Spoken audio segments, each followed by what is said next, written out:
আমাদের জিন্দেগির প্রতি মুহূর্ত, প্রতি ঘন্টা, প্রতি মিনিট দামি। রাসূলুল্লাহ সাল্লাল্লাহু আলাইহি ওয়াসাল্লাম বলছেন, বৃষ্টির প্রতি ফোঁটা সমান দাম। মনে করেন বৃষ্টির পানি, 10 মিনিট বৃষ্টির পানি পড়ছে, তাহলে এখন প্রথম ফোঁটা আর শেষ ফোঁটা তো বেশি দামি কোনটা, কম দামি কোনটা? একই দাম, একই হিসাব, প্রতি ফোঁটা সমান মূল্যবান। ঠিক আমাদের হায়াতের প্রতি সেকেন্ড সমান দাম। আরবিতে বলা হয় আল ওয়াক্তু আনফাসুন লা তাউদু। আরবিতে বলে যে সময় হচ্ছে নিঃশ্বাসের মতো, যা আর কখনো ফিরে না। কোনো নিঃশ্বাস আর ফিরে না। কোরআনুল কারীমের মধ্যে আল্লাহ তাআলা বারবার সময়ের কথা উল্লেখ করছে। বিশেষ করে আল্লাহ বলেন, ওয়াহুয়াল্লাযী জাআলাল লাইলা ওয়ান নাহারা খিলফাতান লিমান আরাদা আন ইয়াযাক্কারা আও আরাদা শুকুরা।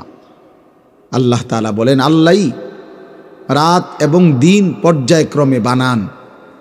একবার রাত, একবার দিন, এই যে সময়ের পরিবর্তন, সময় বদলায় দেখেই তো রাত আসে, দিন আসে। তো আল্লাহ তাআলা বলেন এটা পর্যায়ক্রমে আল্লাহই করেন। কেন? লিমান আরাদা আন ইয়াযাক্কারা আও আরাদা শুকুরা। প্রতি ঘন্টা, প্রতি মিনিট আমার বান্দা যেন আমাকে স্মরণ করতে পারে, আমার কৃতজ্ঞতা, শুকর আদায় করতে পারে। এই জন্য কোনো মুহূর্তেই ফালতু না। এটা আমার বেহুদা টাইম না, বেহুদা কোনো টাইম নেই। এটা আমার অপ্রয়োজনীয় টাইম না, এমন হইতেই পারে না। এটা আমার অবসর টাইম না, না। মুমিনের আবার অবসর টাইম কি? কোনো অপশন নাই। কোরআনুল কারীমের মধ্যে আল্লাহ তাআলা নবী সাল্লাল্লাহু আলাইহি ওয়াসাল্লামকে বলছেন, ওয়াবুদ রাব্বাকা হাত্তা ইয়াতিয়াকাল ইয়াকিন। হে নবী, আপনি আল্লাহর ইবাদত করতে থাকুন। কতক্ষণ? হাত্তা ইয়াতিয়াকাল ইয়াকিন, মৃত্যু আসা পর্যন্ত। তাহলে ছুটি কই? ছুটি আছে কোনো? বিরতি দিছেন আল্লাহ? না, মৃত্যু পর্যন্ত আপনি আপনার রবের গোলামি করতে থাকুন, ছুটি নেই। মুমিনের কোনো ছুটি হয় না, ইমানদারের কোনো বিশ্রাম নাই। বাস্তব কথা এটা। হালাল দুনিয়ার প্রয়োজন পূরণ করা, এটাও তার দায়িত্ব। আখিরাতের জন্য পুঁজি সংগ্রহ করা, এটাও তার দায়িত্ব। ব্যবসা আমার ব্যস্ততারই অংশ, চাকরি আমার ব্যস্ততারই অংশ, বউ বাচ্চার সংসার আমার ব্যস্ততারই অংশ। সবটাই ঠিক আছে যদি আল্লাহ এবং তার রাসূলের সিদ্ধান্ত মোতাবেক হয়, হালাল পন্থায় হয়, কোরআন সুন্নাহ সম্মত হয়, তাহলে সব কিছুই ঠিক আছে। কোনোটাই আলাদা কিছু করার দরকার নেই। চাকরিও করবে, ব্যবসাও করবে, নামাজও পড়বে, সংসারও করবে, আল্লাহর বন্দেগীও করবে, খালাস। এই জন্য সময় খুব গুরুত্বপূর্ণ। আজকে কিশোর নওজোয়ান ছেলে, তোমরা এটা বুঝো না। তোমরা মনে করছো এটা আমার ছুটি, এই 1 সপ্তাহ আমাদের ছুটি, স্কুল ছুটি। না, না, মুমিনের ছুটি হয় না, ইমানদারের কোনো বিশ্রাম হয় না। বিকাল টাইমটা, আমি একদিন মাওলানা সাহেব একজন রেজি গাইছিলাম যে আসরের পরে মাগরিবের আগ পর্যন্ত ঘোরাফেরার টাইম, বেহুদা টাইম। এটা আপনি কোরআন সুন্নাহর কই পাইছেন? যে আসরের থেকে নিয়ে মাগরিব পর্যন্ত টাইমটার কোনো মূল্য নাই, এটা আপনাদের বলছে কে? বলেন, এমন নাই কথা। বরং প্রত্যেক মুহূর্ত দামি, সময় দামি। এক এক ফোঁটা, এক এক সেকেন্ড, এক এক পলক। ইরতাহালাতিদ দুনিয়া মুদবিরা ওয়ারতাহালাতিল আখিরাতু মুকবিলা। আল্লাহর নবী সাল্লাল্লাহু আলাইহি সাল্লাম বলেন, বান্দা, উম্মত, প্রতি মুহূর্ত দুনিয়া তোমার পিছে যাচ্ছে, প্রতি মুহূর্ত আখিরাত তোমার সামনে আসতেছে। তুমি আখিরাতের দিকে ধাবমান, কবরের দিকে ধাবমান। পরকালের দিকেই আমাদের গন্তব্য। আমরা ফিরতে পারবো না, মানে পিছনের দিকে যাইতে পারবো না, আগাইতেই হবে, ইচ্ছায় হোক অনিচ্ছায় হোক, বুঝেও হোক না বুঝে হোক, সুস্থ হোক অসুস্থ হোক, আনুগত্য হোক না ফরমানি হোক, আব্দুল কাদের জিলানী হোক আর ফেরাউন নমরুদ হোক, সামনের দিকে যাইতে হবে, আগাইতে হবে, আগাইতে হবে আখিরাতের দিকে। আল্লাহ যেন বলে, বান্দা সামনে আগে বাড়ো, পিছনের সিস্টেম নাই।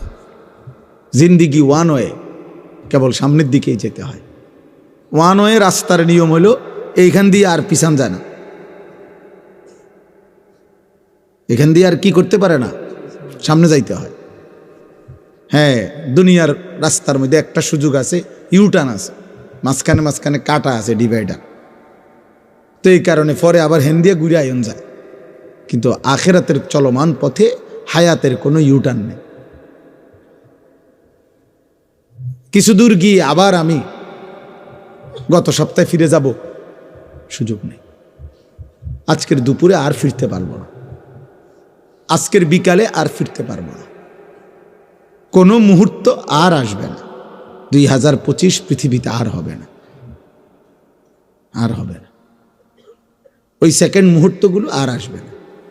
অথচ সবই তো মনে আছে আমাদের। এই কয়দিন আগেই 2025।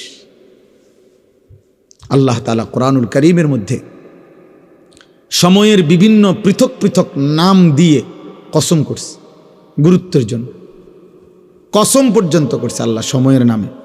ওয়াল আসর, এই যে আসরের কসম, সময়। ওয়াল ফজর, ফজরের কসম।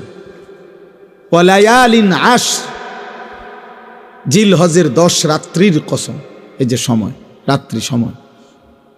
ওয়াল্লাইলি ইযা ইয়াগশা, রাত্রি যখন অন্ধকার হয় সেই রাত্রি সময়ের কসম। ওয়ান্নাহারি ইযা তাজাল্লা, দিন যখন আলোকিত হয় সেই দিনের কসম আল্লাহ কসম করছে। ওয়াদ-দুহা ওয়াল-লাইলি ইযা সাজা, আল্লাহ বলেন সকালবেলার সূর্য যখন পূর্ণ আলোকিত হয়, চাশতের ওয়াক্ত, ওই সময়ের কসম। রাত্রি যখন পূর্ণ অন্ধকার হয় ওই সময়ের কসম। এইভাবে কোরআনে আছে, সময়ের কসম করছেন আল্লাহ। আসরের কসম, ফজরের কসম, রাত্রির কসম, দিনের কসম, গভীর রাতের কসম, সকালের আলোকিত পৃথিবীর সূর্যের কসম। মুসলমানের নওজোয়ান, তোমরা বুঝতেছ না, 24 ঘন্টা, এমন অগণিত জীবন, 24টা ঘন্টায় তাকে জিজ্ঞাসা করেন যে সুস্থ স্বাভাবিক ছেলেটা, যে আব্বা তুমি গত 24 ঘন্টা কি করছো? আহা, সে বলতে পারে। চটপটি খাইছে, বুট বাদাম খাইছে, মোবাইল টিপছে, বন্ধুদের সাথে আড্ডা দিচ্ছে, খালাস, এতটুকুই। জি, অতএব এটা জরুরি বাবা, আমার জন্য, আপনাদের জন্য। হায়াতের এক এক সেকেন্ড দাম, এক এক মুহূর্ত দামি।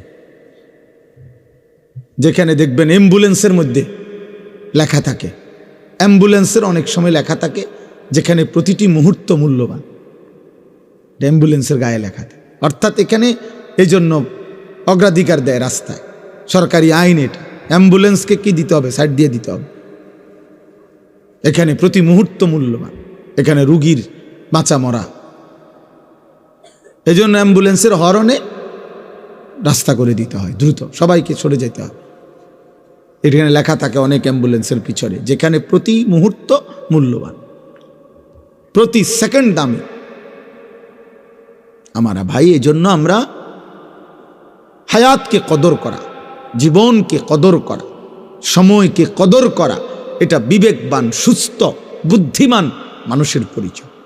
জীবনের কদর যার কাছে নাই, হায়াতের কদর করেন, কি করে তার কোনো পূব পশ্চিম নাই, আগা মাথা নাই, কোনো বিচার বিশ্লেষণ নাই, বুদ্ধি বিবেক নাই, পার্থক্য নাই। এক কথা আমি বললাম, আমি প্রতিদিন এটা বলি, পার্থক্য জ্ঞান, আমি কি করছি, কি করা উচিত, এই পার্থক্য জ্ঞান যার মধ্যে নাই, বরং যখন যা মন চায় আমি তাই করি, তাই করছি, নিশ্চিত এটা মনে রাখতে হবে, ওইটা কোনো মানুষ না, বরং সে শুধুই জানোয়ার।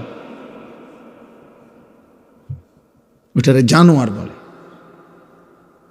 হ্যাঁ, পার্থক্য জ্ঞান যার মধ্যে নাই, মানুষ বলে তাকে যার মধ্যে পার্থক্য জ্ঞান আছে। এটা আমার জন্য উচিত না উচিত না, এটা আমি করব না ছাড়ব, এটা আমার জন্য আদেশ না নিষেধ, এটা আমার জন্য কল্যাণ নাকি ক্ষতিকর, এটা আমার জন্য করণীয় নাকি বর্জনীয়, এটা আমার জন্য আল্লাহর আদেশ না নিষেধ। এই পার্থক্য জ্ঞান, এটা হচ্ছে মানুষ। এটা যার মধ্যে নাই সে মানুষ না। মদও খায়, মধুও খায়, গালিও দেয়, সালামও দেয়, কষ্টের উপার্জন টাকাও নেয়, সুদের টাকাও নেয়, কিস্তির টাকাও নেয়। কারো কাছে ঠিকঠাক মতো বেছে, কাউরে আবার ধরা দিয়া লায়। বুঝেন নাই কথাটা? কাউরে আবার 2 নম্বরই সিটারি করে লায়। তার মানে তার কাছে মূলত হালাল হারামের পার্থক্য নেই। মাকেও দেখে, বোনকেও দেখে, মোবাইলের উলঙ্গ নর্তকীও দেখে, রাস্তার অসভ্য নারীও দেখে, তার কাছে কোনো পার্থক্য নেই। চাহিদা পূরণ হইলেই হয়েছে। এটা জানোয়ারকে বলে, একে বলে জানোয়ার। এটা ইনসান না। ইনসান বলে তাকে যার মধ্যে পার্থক্য জ্ঞান আছে, ভালো মন্দের পার্থক্য তারতম্য করার যোগ্যতা আছে। আল্লাহ তাআলা এর জন্য কোরআনুল কারীমের মধ্যে বলছেন এটা, ওমা ইয়াস্তাবিল আ'মা ওয়াল বাসীর ওয়ালাল আহইয়া ওয়ালাল আমওয়াত ওয়ালাল যিল ওয়ালাল হারুর ওয়ালাল যুলুমাত ওয়ালান নূর। আল্লাহ বলছেন অন্ধ আর চোখওয়ালা বরাবর না, বরাবর না। রাত আর দিন বরাবর না, আলো এবং অন্ধকার বরাবর নয়, রৌদ্র এবং বৃষ্টি বরাবর না, জীবিত এবং মৃত বরাবর না। তার মানে এটা তোমাকে বোঝা উচিত বান্দা, এটা রোদ, এটা বৃষ্টি, এটা আলো, এটা অন্ধকার, এটা সৎ, এটা অসৎ, এটা ন্যায়, এটা অন্যায়, এটা হক, এটা বাতিল, এটা জায়েজ, এটা না জায়েজ, এটা হালাল, এটা হারাম, এটা কুত্তা, এটা ছাগল, এটা হারাম, এটা হালাল। একই সৃষ্টিকর্তা। কুত্তার সৃষ্টিকর্তা যিনি, ছাগলের সৃষ্টিকর্তা তিনি। কুত্তার দেহে যিনি রক্তগোস্ত দিছেন, ছাগলের দেহেও তিনি রক্তগোস্ত দিছেন। তাহলে যুক্তিতে চিন্তা করলে এক সৃষ্টিকর্তার দেওয়া, একই সৃষ্টিকর্তার হাতে দেওয়া গোস্ত, রক্ত, এটা হারাম 2 রকম হইব কেন? দুটোটা খাও। কথা বলে না, খাবে কেউ? কেন? কুত্তার গোস্ত খায় না কেন? কে হারাম করছে? ছাগলের গোস্ত খাই কেন? কে হালাল করছে? তাহলে যিনি হারাম করলে আপনি কুত্তার গোস্ত খান না, তো তিনি হারাম করলে আপনি সুদ খান কেন? আর সুদ খাইলে কুত্তার গোস্ত খান না কেন? দুটো তো বরাবরই। আল্লাহ নিষেধ করলে আপনি কুত্তার গোস্ত খান না, তো আল্লাহ নিষেধ করার পরে আপনি সুদ নিলেন কেন? হ্যাঁ, কিস্তি নিলেন কেন? বোঝা গেল সে সুস্থ না, স্বাভাবিক না, সে ইনসান না, হাইওয়ান, জানোয়ার। নাইলে তো সে এটা পার্থক্য বুঝত, সে পার্থক্য বুঝত। সে রক্ত পান করে না, পানি পান করে, কারণ এটা হারাম, এটা হালাল। তাহলে হালাল হারামের পার্থক্য, জায়েজ না জায়েজের পার্থক্য, এটা বোঝা উচিত। আমি এই জন্য বললাম বাপ, অনেক রাত আমাদের এই মাহফিল, আমগো মাহফিল, এই জন্য ভাবছি এটা আইন আর কি, আইলেই হয়েছে। আলাল ভাইয়ের কথা হইলো আইলেই হয়েছে, আলাল ভাইয়ের বড় ভাইয়ের কথা হইলো আইতে হইলে আইতেই সোজা কথা। এটা কন্যাই হোক, জোর করিয়া হোক, আইতে হইব মাগার। এটা আলহামদুলিল্লাহ, আল্লাহ আনাইছেন। আমরা মহব্বত করি এই মাদ্রাসাকে, শুরু থেকে এই মাদ্রাসার জানি সব মাদ্রাসা আল্লাহ তাআলা কবুল করে নেন। মুসলমানের ছোট বাচ্চা জানাজার নামাজ পড়াইছে। আহা, কত দুর্ভাগা, 60 বছর বয়সেও একটা দোয়াও পড়তে জানে না। আল্লাহুম্মা গফির লি হাইয়িনা ওয়া মাইয়িতিনা, এটা পড়ে। আপনি সালাম ফিরাইয়ে লাফা, হ্যাঁ হুজুর মুনাজাত করে দেন। আপনি করতেন পারেন না? আপনি সিরানি খাইছেন হারা বছর, হ্যাঁ আপনি বহন খাইছেন চা দিয়া ভিজাইয়া, আপনি পড়তেন পারেন না? আপনি গোড়ার কাশনি কাটছেন সারা জীবন, বলে নাই ভাত খাইছি, তো আমরা কি সিরে খাইছি নি? কথা বলেন না কেন মিয়া? এই বাচ্চা কি সিরে খাইয়া নি বড় হইছে? তো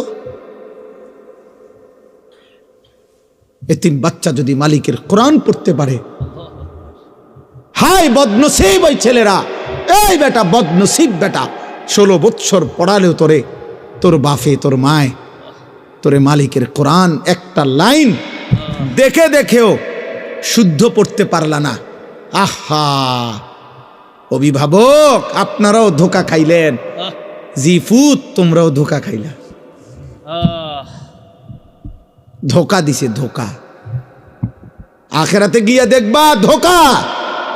ওমাল হায়াতুদ দুনিয়া ইল্লা মাতাউল গুরুর।